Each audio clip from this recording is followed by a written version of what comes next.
Hey guys, welcome to the slightly delayed preview for round 17. Saints are taking on Geelong at GMHBA Stadium. Couldn't do it on Thursday when the teams came out, and this is nice and bright.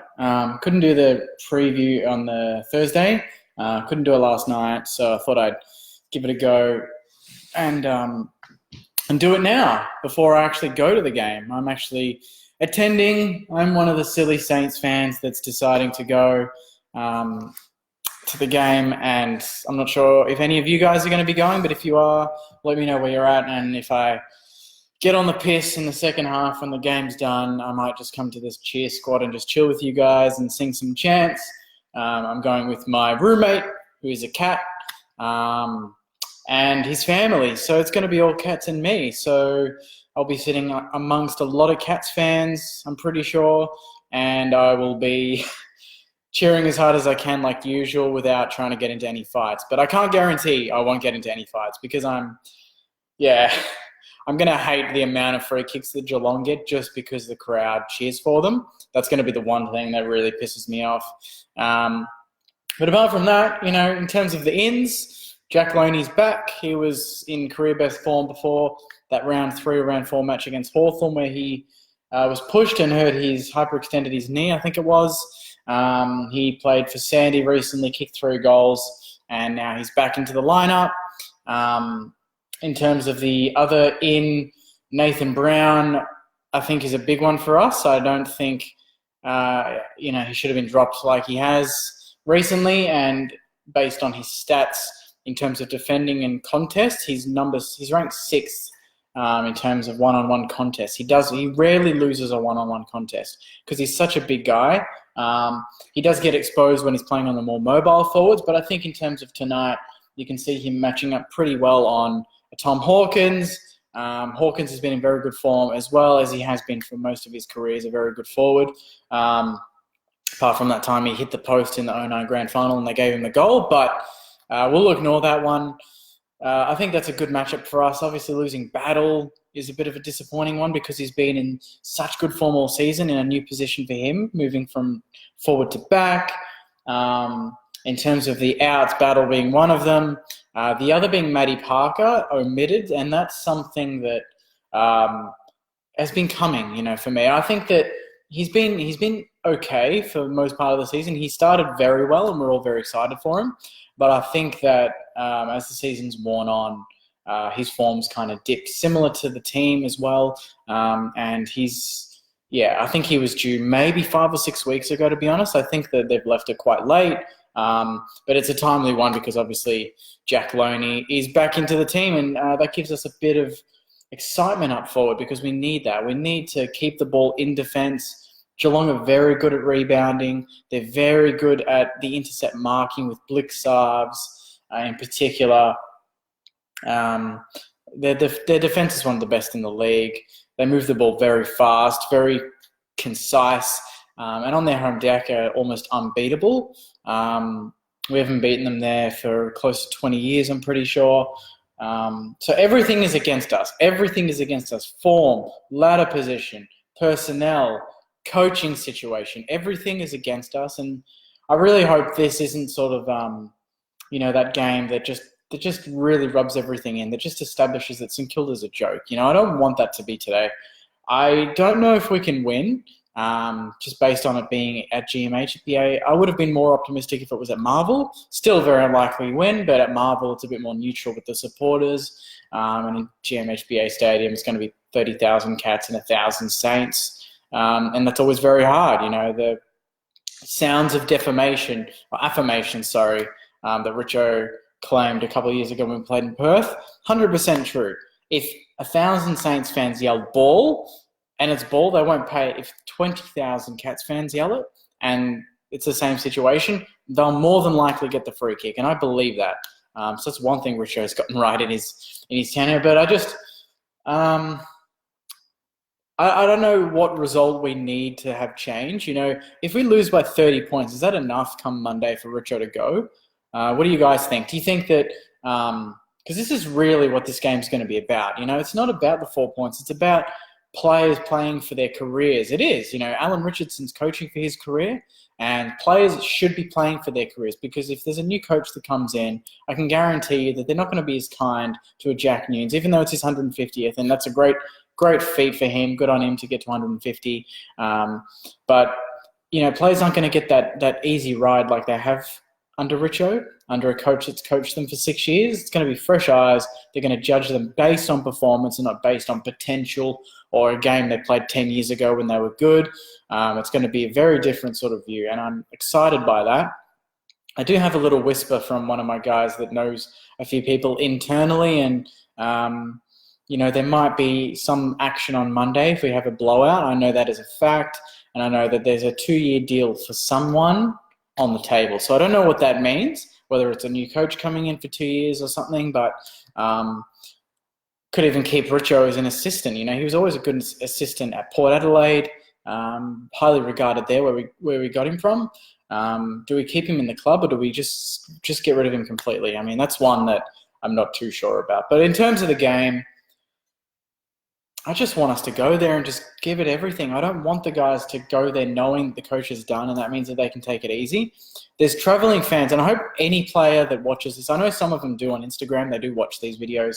If you guys, go there and just don't give it your all, just remember that there's travelling fans like me. I played footy this morning. I'm doing this. I've been busy all week, but I'm still going to get on a train, and I'm going to go and sit amongst thousands of Geelong fans when they've been flying 2 games clear on top, when our team's struggling, as it always does. It's just what St Kilda fans are used to now.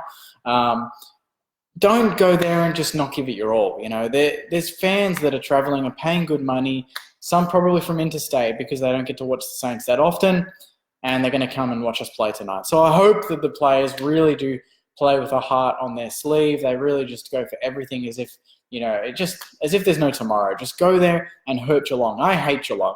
They're one of my most hated teams. I'm putting it out there. My roommate is he's one of my best friends, and he's a Cats fan, and I'm sick to death.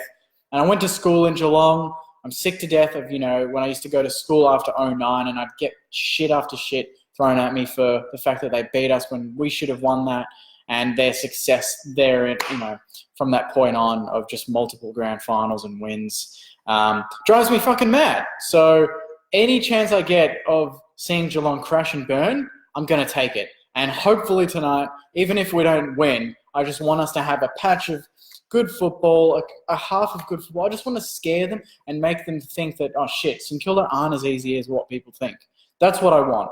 And, we haven't done that for a few weeks, but I just hope that going, with this sort of added pressure for Richo, the players do stand up for him. And if it doesn't keep his job, if it means that he does eventually get the sack next week, the week after, whenever it happens, I just want them to at least try to do the best for him and not to just give up and let him just kind of disappear into the wind, I'm getting a bit emotional, but, I'm kind of sick of the amount of just mocking and jokes that are, associated with our club. I want us to be a tough club. I want us to be a professional club, and I want us to be a successful club on the field. So it's not always going to go that way, but it hasn't for us for a while. So I'm hoping going there tonight, going to cheer as much as I can. And I'm excited to see Billings on Duncan. I'm excited to see Rowan Marshall rip Stanley to shreds. I'm excited to see Bruce, take a few extra marks, Membry pick up some form, just to see how our team goes against the best, at one of the hardest venues to win ever. Statistically, it's one of the hardest places ever in the AFL to go and to get the 4 points. And we haven't done it for a while. So I don't even know if that's really a preview, but it's just more how I'm feeling today. I don't really do my previews on game day. So, when I do it on the Thursday, it's generally, these are the teams. It's kind of what I'm thinking. Thanks, like, comment, do all that. Today, it's a weird feeling because I feel like it's got a lot more bearing on it. It's got a lot more weight on it today, because what happens in that 2 hours tonight can really change the image of our club. If we stand up and play well, we're seen in a different light. If we just give up and get absolutely pounded, Richo gets the sack Monday. It's typical St Kilda. It's that sort of angle to it, So I'm nervous on that behalf. I kind of want a new coach and a fresh start, but at the same time, I don't want tonight to be the night that we just lose by 100 points and people laugh at us again. I'm going to stop ranting there, but I'll go through some of these comments. Let's have a read. Marcus says, unfortunately, this has to happen. Billings to have a good game. I think Billings on Duncan's exciting one. They're two of the best wingers statistically in the league this year. So good to see him keeping up his form. Claire says, admire your dedication to go. Yeah, I did. I went last year, actually. I went when Robert had that heart scare. So that wasn't a great day for us. And we lost by I think it was about 40 points. And I feel like we're better this time around with better personnel, but Geelong are probably better.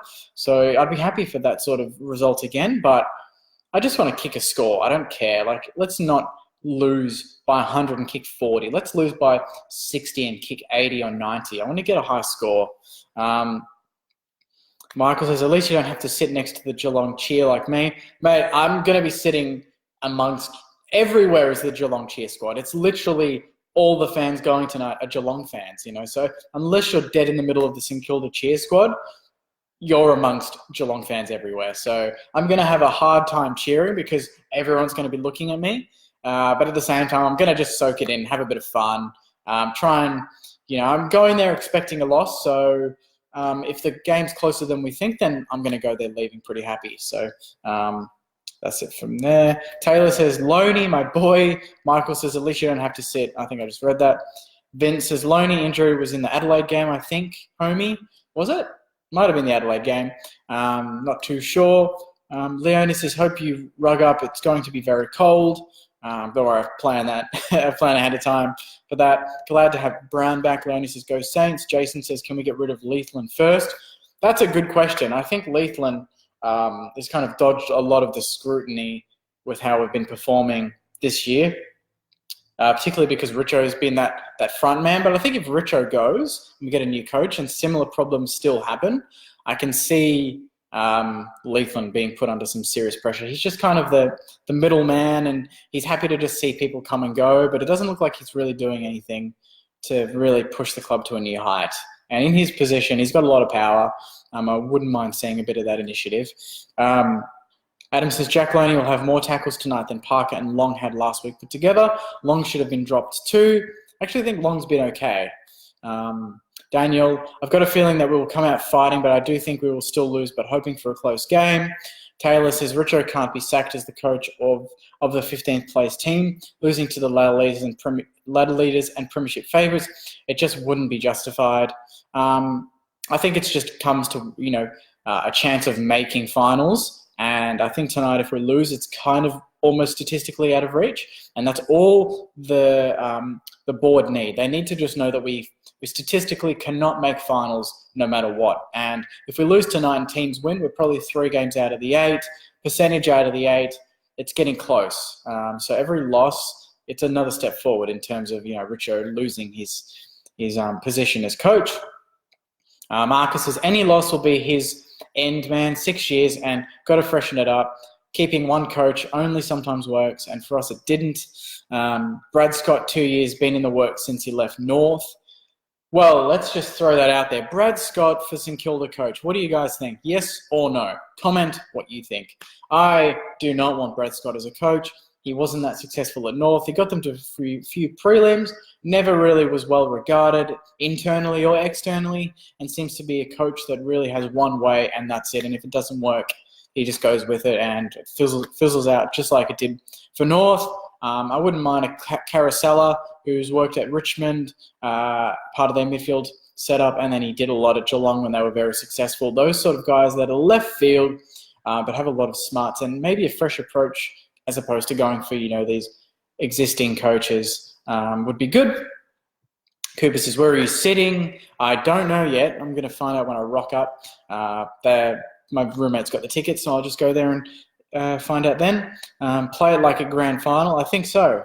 That's definitely what we have to do. Craig says, a huge loss, and Monday will be the day Richo goes. I feel sorry for Richo. Paul says, I hope they do stand up and give it to the Cats. Good to see Jack Loney back, and we need to find some polish. I actually think it will be a good game.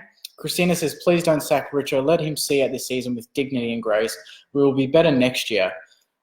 Christina, I wouldn't be surprised if Richo steps down on Monday. If he just says, look, I've done all I can and I'm out. I see that as being a likely scenario. Maybe it's obvious that, he's gotten the sack, but maybe he's doing it on his terms. Who knows? Everyone's being way too harsh on Long. No chance we'll get within 12 goals of the Cats, says Andrew. No and no to Andrew and Daniel in terms of me asking if Brad Scott would be coach. Leonie says no. Vince says no to Brad Scott. Chris says a big no. He's not a career coach. And you've got to think about it like this. We shouldn't be messing around with this next coach. We want the next coach to be someone that we can see standing up on that podium in September holding the cup. Can you see Brad Scott, out of all people, standing up there holding it with a captain of St Kilda, whoever that might be at the time? I fucking can't. No chance. Riot says yes, he thinks that Brad Scott could be a coach. Marcus is willing to try anything to get the club back up. Need any final. He's got some shit in him. That's what we need. That's true. He's a tough nut, as we saw when he hit Rewalt when he broke his collarbone. And that could be our coach for the future. How good would that be? Scott Burns for coach. That's another one that I heard we might be interviewing. Anastasia says, I'll be at the game too. An important game for us tonight. David says, Saints to get up by a point, Nunes to kick the winner. The doctor, as you guys might have seen with the chant. That would be unreal if Jack Nunes just torped it from the middle, bounced through and win by a point. I would lose my shit. Stop feeling sorry for Richo. He's in an elite business. You need to perform. When you take the job, you put yourself in the limelight. And if you don't perform, you lose your job. We're all in that same position. If I don't perform, I get a talking to. If you guys don't perform, you get a talking to. It's the same thing. And imagine getting a talking to for 6 years, getting a nice cruise for 6 years and no results, no highlights really. That's a lucky get. And he's getting paid good money. So that's where the lack of sympathy might come from. I don't blame the coach, but if we do sack him, we need to get Robert Harvey as coach. He's been an assistant at Collingwood for a while. It's Garen. Carey says, just get Rewalt to coach, give him a chance. Got to start somewhere. Andrew says we need to slow our game down. At the start of the season, we went slow and won ever since we've sped it up. All the best teams play slow. Ratner next coach, please. Could be worse than Scott. Should have made the call before Jew was given the Gold Coast job. Hindsight, though. And David says, bring back Grant Thomas. I thought the way we played under Grant Thomas is the most exciting football St Kilda's ever played. We didn't win a flag, but every time I post highlights of, Gary kicking 10 or 04, 05 period, where we were lightning fast, we were ruthless, we were tough, and we were efficient. We were just such a good team. I don't know how the team of 04, 05, and 08, 9, 10 did not win a flag. It just kills me every time I think about it. Andrew says, if you're heading to the game tonight, aisle 29 boys will be at Little Creatures Brewery before the game. I'm having dinner with my roommate and his parents, so I don't know if I can do that before the game, Andrew, but thanks for the shout out. But if anyone else is going, the guys that do the chants, they are the most passionate Saints fans. They're awesome. They're going to be at Little Creatures Brewery before the game. Go and have a drink with them. I just want people to come to St Kilda because they want to, not just for a paycheck. Passion has been missing for some time. 100% agree with that, Jason. Really good call. Christina says, Grant Thomas to coach and Nick Rewalt as an assistant would be nice. I'd take that. I'll leave it there, guys. I've got to get packing to head off to Geelong shortly. But hope to see you guys at the game. If you see me, feel free to say hello. I'm hoping it's not going to be an absolute blowout. The weather looks like it might be a bit rainy in Geelong tonight. It might be a bit wet and dewy. Maybe that makes it a closer game. I'm not sure. But all I want is just the boys to just play tough, play passionate, and if we lose to a better team, that's fine. But I don't want us to look like we've given up halfway through the game. That's the main point from this. Anyway, guys, thanks so much for watching. I'll do my review after the game. It'll probably be on the way back in the car with my roommate, who is a Cats fan, so he might be on it. So go kind on him. It's not Murray. Murray's probably pretty happy to be honest with Brisbane being in the top 4, a bit jealous, but it'll come around at some point. Anyway, guys, thanks so much for watching. Please like, comment, share, do all that stuff. This will be on Spotify as well if you want to re-listen to it, or if you don't get a chance to watch the video, get it on Spotify and iTunes and have a listen. Anyway, guys, thanks so much. Go Saints.